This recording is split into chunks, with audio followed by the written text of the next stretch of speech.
That's the price that we pay, by the way. We have to die to our own ego and understand that we are part of a family. But bigger than that, we're also part of the kingdom, God's kingdom. And see, I don't know, maybe one day I will get to ask this question. I've asked it. I have not found the answer yet. Maybe some of you have gotten the answer. I haven't gotten the answer as to why God decided to use people to do his work. We seem to be a mess. Once in a while we do something good, but in general we seem to be a mess. But he uses us. He uses everyone here, each one of us. In his own way, he has given you something to do.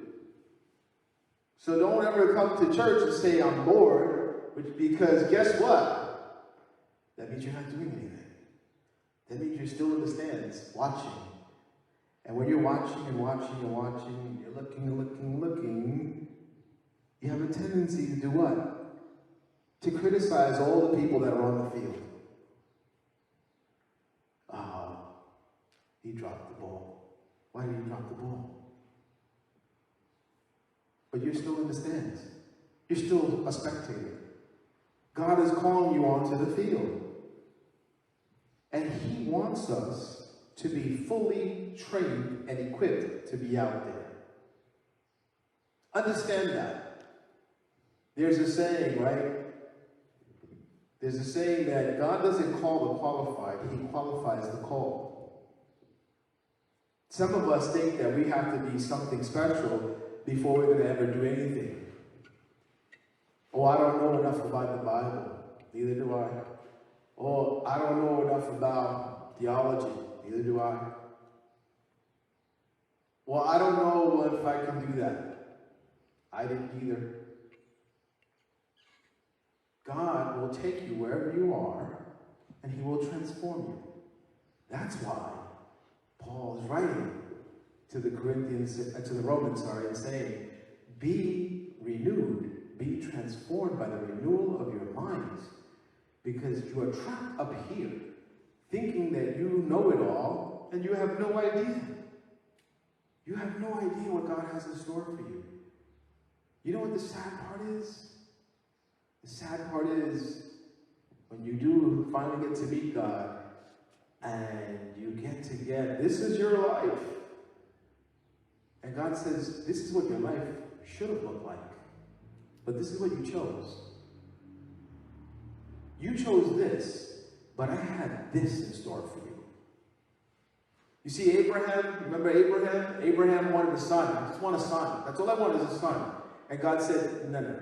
You're going to get a son, but you're going to have a nation also. See, we never understand that. We put these limits, and God says, no. I know you want to limit yourself, but I have something much greater for you.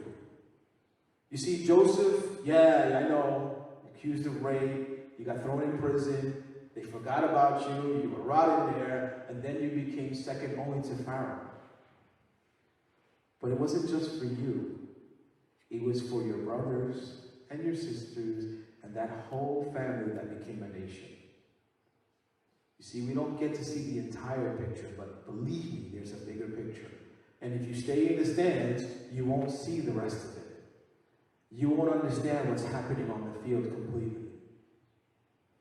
So my suggestion, my appeal to you today, on this July 4th, the day that we celebrate having all the freedoms that we have in this country, that we celebrate having freedom, period.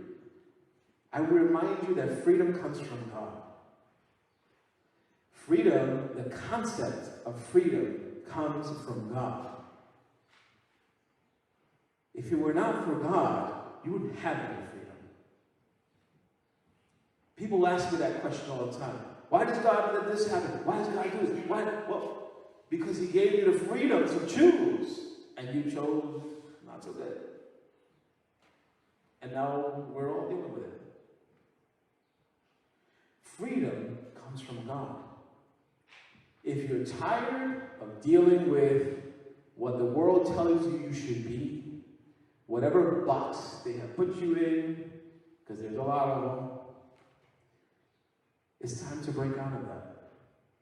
It's time to understand that through Jesus Christ, you have a greater freedom, you have a greater purpose, you have a greater understanding, you have greater talents than you ever thought, than you ever imagined. And you will not understand the entire picture.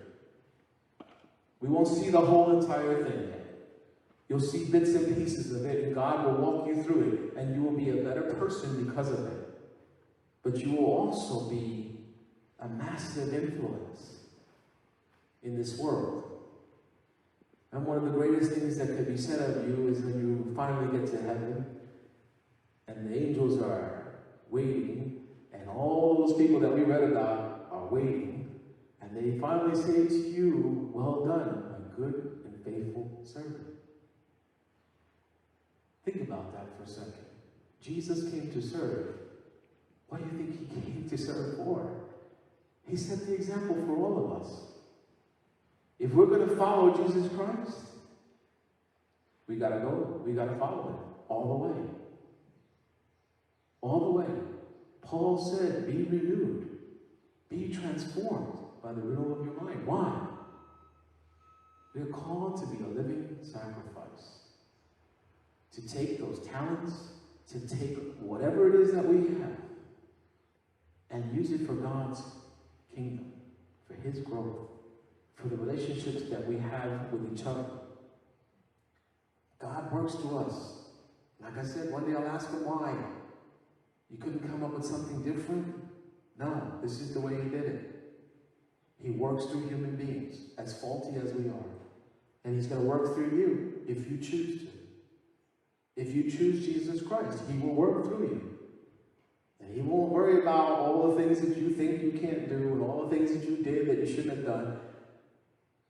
That's not going to worry him. He's still going to use you.